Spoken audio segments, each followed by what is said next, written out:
अस्सलाम वालेकुम दोस्तों, कैसे हो? उम्मीद है कि सब खैरियत से होंगे। अल्लाह आप लोगों को ऐसे ही खुश रखे। आज मैं आपको एक रियल स्टोरी सुनाता हूँ, एक सच्ची कहानी सुनाता हूँ जो किसी ने सुनाई है। वो कहते हैं कि मेरे घर वाले मेरी शादी कराना चाहते थे और मुझे शादी से कोई मतलब ही नहीं था। घर वालों ने एक लड़की देख ली थी, वो भी उन्हीं के पसंद की। मुझे तस्वीर दिखाई गई तो मुझे एक आम सी लड़की लगी, कोई ऐसी खास चीज उसमें मुझे नजर नहीं आई। मैंने कहा भाई आप लोगों को पसंद है तो बस कर दो। उन्होंने भी मंगनी कर दी। मैंने न कभी उसको कॉल किया न कभी उसके घर गया। मुझे ये सब चीजों की फिक्र ही नहीं थी। मैं अपनी जिंदगी में मस्त था, खुश था, अच्छा कमा लेता था, अच्छा काम था, मेरा अपना फ्लैट था, बाहर से खाना खा लेता, कभी घर पे खा लेता, कभी वहां सो जाता, कभी यहाँ सो जाता। जिंदगी बस अच्छे से गुजर रही थी। बहरहाल शादी का दिन आ गया। मैंने कहा भाई कोई रीति रिवाज रस्म वगैरह में न पड़े, बस जल्दी से निकाह करा दे, क्योंकि मेरी नजर में शादी बस एक बोझ थी। मतलब मुझे ये मालूम था कि शादी मतलब एक लड़की घर में आती है, उसकी जिम्मेदारी उठानी होती है, उसको खाने पीने की कोई चीज लगती है तो वो लाकर देनी है, कोई कपड़े लगते उसको चाहिए होते तो वो लाकर देना है, और कोई जरूरत की चीजें मांगे तो वो बस उसको लाकर देना है। मतलब मेरी जिंदगी में शादी का मतलब ये था कि बस हो जाए, क्योंकि शादी न करे तो लोग बदनाम करते हैं। वरना मेरी जिंदगी ऐसी थी कि शादी न भी होती तो मेरी जिंदगी पर कोई बहुत फर्क पड़ने वाला नहीं था। बहरहाल शादी हुई, दुल्हन घर आई। बाकी जो रस्म रिवाज है वो तो सब घर वालों के होते हैं। रुखसती वगैरह के बाद मैं भी घर आ गया। मैंने कहीं पढ़ा था कि कमरे में दाखिल होने से पहले या कमरे में दाखिल होने के बाद 2 रकात नफिल पढ़ी जाती है, तो मैंने वो अदा कर ली। इसी बहाने से मैंने इशा की नमाज भी पढ़ ली और मैं कमरे में जाकर सो गया और मुझे नींद भी लग गई। जैसे मैं रोजाना सोता था, जैसे मेरा रोजाना का रूटीन था। ना तो मुझे कोई शादी से खुशी थी और ना ही कोई गम था। शादी के अगले दिन मैं उठा, नहाया धोया और काम पर चला गया। ऐसे ही 2-3 दिन गुजर गए। उस लड़की से ज्यादा बातचीत भी नहीं हुई। बस उसने कुछ पूछा, मैंने कुछ जवाब दे दिया, इससे ज्यादा कुछ भी नहीं। एक दिन उसने मुझसे पूछा, आप शादी से खुश नहीं हैं? मैंने कहा कि मैं गमगीन भी नहीं हूं, दुखी भी नहीं हूं, बस लोगों में एडजस्ट होने में मुझे थोड़ा सा वक्त लगता है बस। मैंने कभी उससे ना एजुकेशन पूछा, ना तालीम पूछी, ना उम्र पूछी। मुझे कौन सी उससे जॉब करवानी थी या कोई काम करवाना था। 1-2 बार घर छोड़ने भी गया था, वो भी उसी के कहने पर। और न कभी मैंने उसको पर्दा करने के लिए कहा, ना हिजाब करने के लिए कहा। उसको अच्छा लगेगा तो वो करेगी। मतलब उसकी जिंदगी में मेरा कोई अमल दखल था ही नहीं।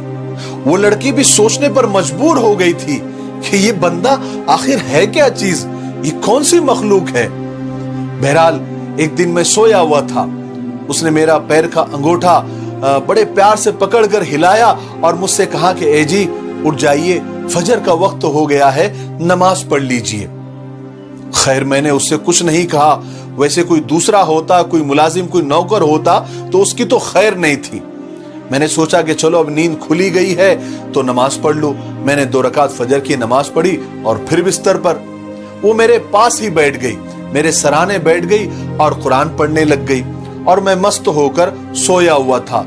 थोड़ी देर तक मुझे उसकी कुरान पाक की तिलावत की आवाज भी आ रही थी। बहरहाल थोड़ी देर आती रही, मैं सो गया। फिर मैं उठा, मैंने कहा नाश्ता बना दो। उसने नाश्ता बनाया और मैं काम पर चला गया। उस दिन मैं लेट हो गया था तो मैं घर नहीं आया, फ्लैट पर ही सो गया। अगले दिन जब मैं घर पर आया तो अम्मी ने मेरी क्लास ले ली।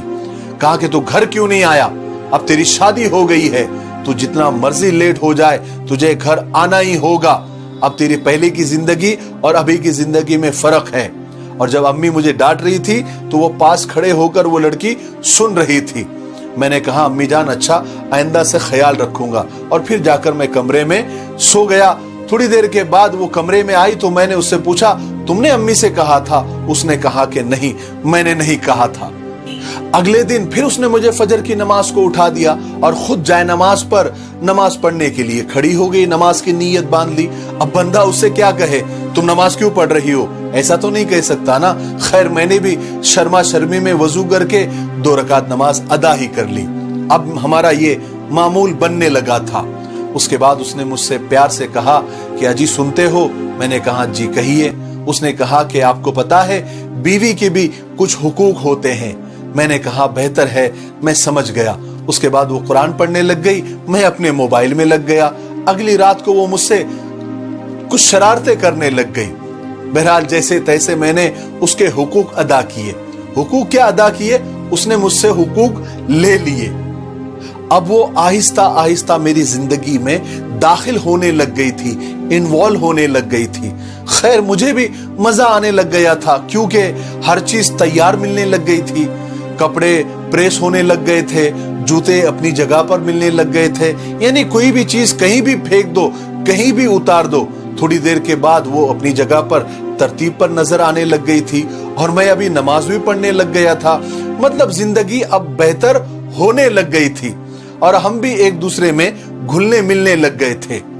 उसने कुरान पढ़ना हो तो मेरा सर उसकी गोद में होता था या उसके जानों पर होता था, और उसकी आवाज भी बहुत प्यारी थी।